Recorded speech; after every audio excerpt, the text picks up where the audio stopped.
నమస్తే, welcome to our channel. Rakesh master మరణం మనందరికీ తెలిసిన విషయమే. కాకపోతే కల్తీ మద్యం వల్లే ఇది జరిగిందని చాలామంది చాలా రకాలుగా మాట్లాడుతున్నారు.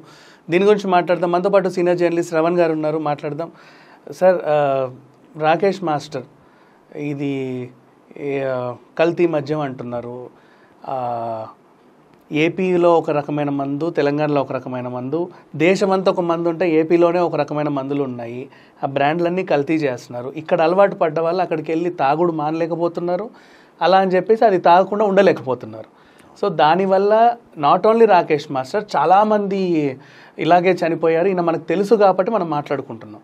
చాలామంది ఇలాగే పోయారని చెప్పి ఒక సర్వే రిపోర్ట్ ఒకటి వచ్చింది. దాని గురించి చెప్పండి. అసలు వాస్తవానికి రాకేష్ మాస్టర్ గారి మరణం తర్వాత నా దృష్టిలో కూడా వచ్చింది ఇది.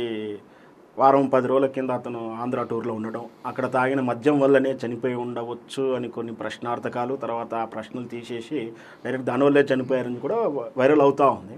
వాస్తవానికి మందు తాగడం అలవాటు అనేది ప్రాణానికి కొంచెం ఇటువంటి ఆరోగ్యాన్ని దెబ్బతీసేటువంటి విధానం.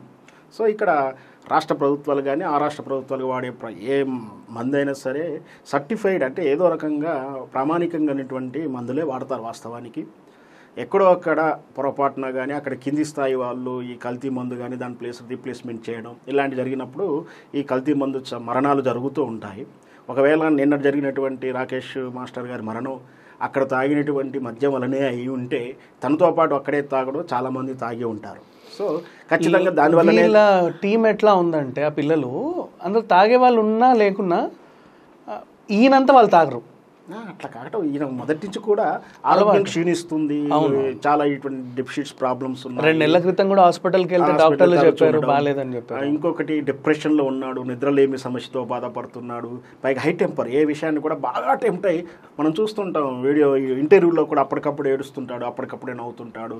ఎవరినో దాన్ని ఏమన్నారు తెలుసా, ఈయన ఒక మానసిక రోగి అన్నారు. వాస్తవానికి ఆయన మాట్లాడే విధానాలు చూస్తే కూడా ఒక రకంగా మానసిక రోగాన్ని వచ్చి నేను ట్రీట్మెంట్ తీసుకున్నాను కూడా ఒకసారి చెప్పాడు.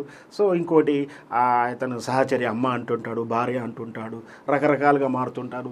సో కొన్ని దాని గురించి మాట్లాడడం వేస్ట్. కొన్ని విషయాలు చూస్తున్నప్పుడు కూడా మనకు చూసే వాళ్ళకి ఆ విధంగానే డిజార్డర్గా ఉన్నాడేమో అనిపించడం, ఈ తాగుడు బానిసలు. ఇంకో వాస్తవానికి అంటే ఏవి చేసినా కూడా కనిపించేయని కూడా వీడియోలలో వైరల్ అవ్వడానికో వ్యూస్ రావడానికో అడిగే వాళ్ళ దృష్టిలో చెప్తున్నట్టుగానే మనం చూడాలి వాస్తవానికి. కానీ ఇక్కడ నిన్న రీసెంట్గా వాళ్ళు ఒక వారం రోజుల కింద ఆంధ్రాలో వీళ్ళంతా టిక్ టాకర్స్ అంటారు, లేదంటే సోషల్ మీడియాలో వీళ్ళు చేసే వాళ్ళంతా కూడా కలిసి అక్కడ ఏదో ఈవెంట్ చేసుకున్నారు. సో అక్కడ వెళ్ళిన తర్వాత మ్యాన్స్ అండ్ హౌస్ అని ఒక టైటిల్ పెట్టి ఒక రియాలిటీ షో లాగా, కామెడీ షో లాగా ట్రై చేశారు. అవును. దానికి వీళ్ళందరూ కలిసి విజయనగరం వెళ్ళారు. అక్కడ ఒక ఫామ్ హౌస్లో అక్కడ ఉన్నారనమాట. సో ఈయన అదే పనిగా వాళ్ళు మ్యాన్సన్ హౌస్లో 20 తెచ్చారు యాక్చువల్లీ షూట్ కోసం. ఆ 20 ఈయన విడతలుగా తాగేసాడు. వాస్తవానికి పొద్దున లేచి నుంచి తాగుతూ ఉంటాడని, ఎప్పుడెప్పుడు ఆన్లోనే ఉంటారని. సో తాగకూడదని ఆయన ఉద్దేశంలో ఏది ఉండదు. అంటే ఇప్పుడు వచ్చింది ఖాళీగా ఉన్నా లేదా మూడు బాగాలేకున్నా, జనరల్గా మనకు సినిమా ఫీల్డ్లో కానీ రచయితల విషయంలో కానీ కొంచెం ఈ క్రియేటివ్ ఫీల్డ్లో ఉన్నంతా కూడా ఇలాంటి చైన్ స్మోకింగ్ అంటే కంటిన్యూగా తాగడం లేదా కంటిన్యూగా మందు తాగడం, ఇట్లాంటికి కొంచెం మంది బానిసలై ఉంటారు. సో ఇతను రాకేష్ మాస్టర్ తాగుడికి బాగా బానిస అయినట్టు బహిరంగంగా చెప్తాడు. ఇంతవరకు ఫస్ట్ టైం తాగుతూనే ఇంటర్వ్యూ ఇచ్చినటువంటి ఎవరు కూడా లేరు. మన సోషల్ మీడియాలో ఇంటర్వ్యూ, యూట్యూబ్ ఛానల్ ఇంటర్వ్యూస్ కూడా తాగుతూనే ఇచ్చాడు. సో ఆ తాగుడు వల్లనే ఆరోగ్యం క్షీణించి చనిపోయాడు. కానీ ఇంకొకటి కల్తీ మందు అంటున్నారు. మనం మ్యాన్సన్ హౌస్ గురించే మాట్లాడుతున్నాం. వాళ్ళ టైటిల్ కూడా మ్యాన్సన్ హౌసే. లేదండి, మ్యాన్సన్ హౌస్ ఇక్కడ అక్కడ అలవాటు అవైలబుల్ కదా, మరి ఇంకేం తాగాడు? అట్లా కాదు, అతను ఒక వీడియో పెట్టాడు, బూమ్ బూమ్ బీరు తాగుకుంటా. సో అక్కడ స్థానికంగా దొరుకుతున్నట్టు బ్రాండ్ తాగాడు. సో ఈ మందు తాగిన తర్వాత కూడా దానిపైనుంచి బీర్ కాక్టైల్ చేశాడు. ఆ బీర్ కల్తీ. బీర్ కలితే అని మనం సర్టిఫై చేయలేము. బట్ అక్కడ జరుగుతున్నట్టు సోషల్ మీడియాలో ఏంటంటే అంత చనిపోవడానికి ముందుకు ఒక 2-3 రోజుల ముందు పెట్టిన వీడియో అది. ఎక్కడ విజయనగరంలో తను తాగుతూ బూమ్ బూమ్ అని ఆ బ్రాండ్ని, అంటే అక్కడ ఉన్న బీర్ పేరును మెన్షన్ చేశాడు. సో అది కాస్త ఇప్పుడు వీళ్ళకి బలాన్ని ఇచ్చి ఆ వీడియోని పెట్టేసి ఇది తాగడం వల్ల చూసారా మా ఏపీలో మా జగన్ గారి ప్రభుత్వంలో తాగడం వల్ల ఇలా జరిగింది, ఎన్నాళ్ళు తెలంగాణలో తాగుతున్నప్పుడు, హైదరాబాద్లో తాగుతున్నప్పుడు అతని ఆరోగ్యం బాగుంది, ఇక్కడికి వచ్చి తాగడం వల్ల అయిందని చెప్పి వీళ్ళు కూడా సోషల్ మీడియాలో వైరల్ చేస్తారు. ఇక్కడ కేఎఫ్ స్ట్రాంగ్, కేఎఫ్ లైట్ అని, అండ్ ఇంకొన్ని నాకౌట్ అని, ఎలిఫెంట్ అని, రకరకాలు ట్యూబర్ స్ట్రాంగ్, ట్యూబర్ కానీ ఇట్లా రకరకాల బ్రాండ్స్, బడ్వైజర్ అని.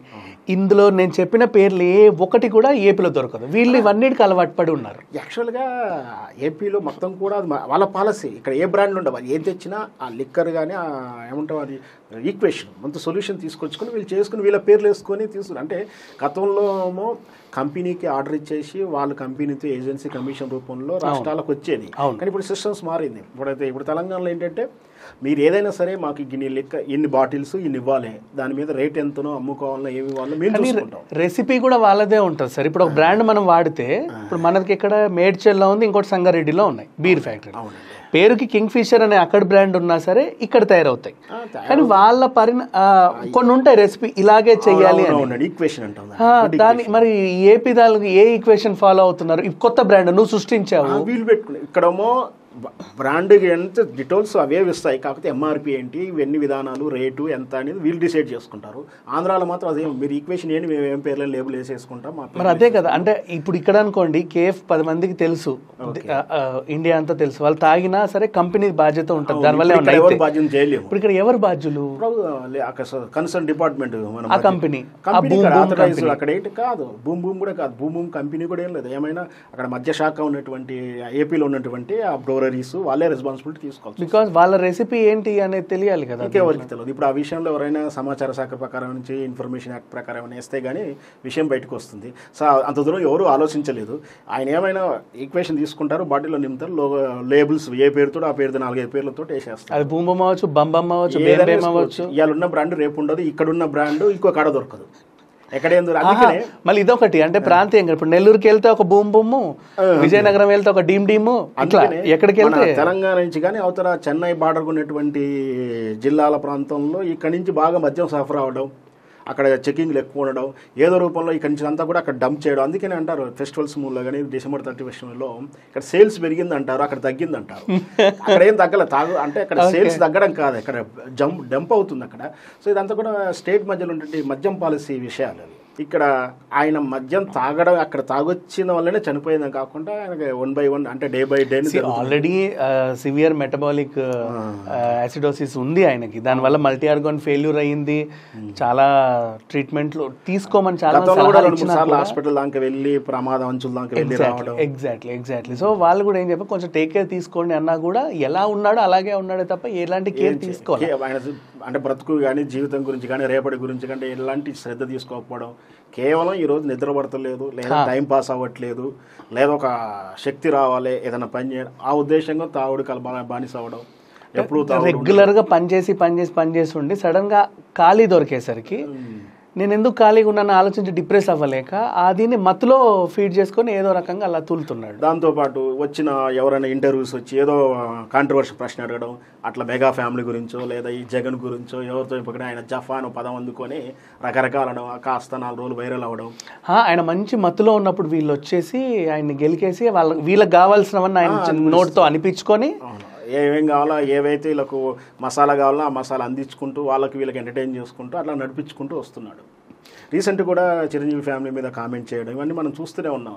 సో తన వ్యవహారశైలి ఎప్పుడైతే సినిమా ఇండస్ట్రీ మీద కామెంట్ చేయడం, పెద్దవాళ్ళని కామెంట్ చేయడంతో కాస్త ఉన్నటువంటి అవకాశాలు కూడా తగ్గినాయి. ఒకవేళ అంటే కొత్త జనరేషన్ వస్తున్నా కాబట్టి ఈ పెద్ద తరం వారు బ్యాన్ చేశారు, కొరియోగ్రాఫర్లు యూనియన్ నుంచి బ్యాన్ కూడా చేశారు. మరి ఆయన భారతీయ శివానికి మరి యూనియన్ వాళ్ళు ఏమైనా చేస్తున్నారా ఎట్లా? లేదండి, బ్యాన్ చేశారు, సంబంధం లేదుగా యూనియన్. అయ్యో చనిపోయిన తర్వాత సర్దుబాటు ఏమైనా చేసుకుంటుంటే బాగుంటుంది. అది మరి ఇంకో ముఖ్యమైన విషయం, ఈ శేఖర్ మాస్టర్ గురించి తను చాలాసార్లు కామెంట్ చేశాడు. చనిపోయిన తర్వాత నా శవాన్ని కూడా ముట్టుకోవడానికి వీల్లేదన్నారు. మరి ఈ శేఖర్ మాస్టర్ ఈ విధంగా స్పందిస్తారు మనం చూడాలి అసలు. Anyway, thank you sir.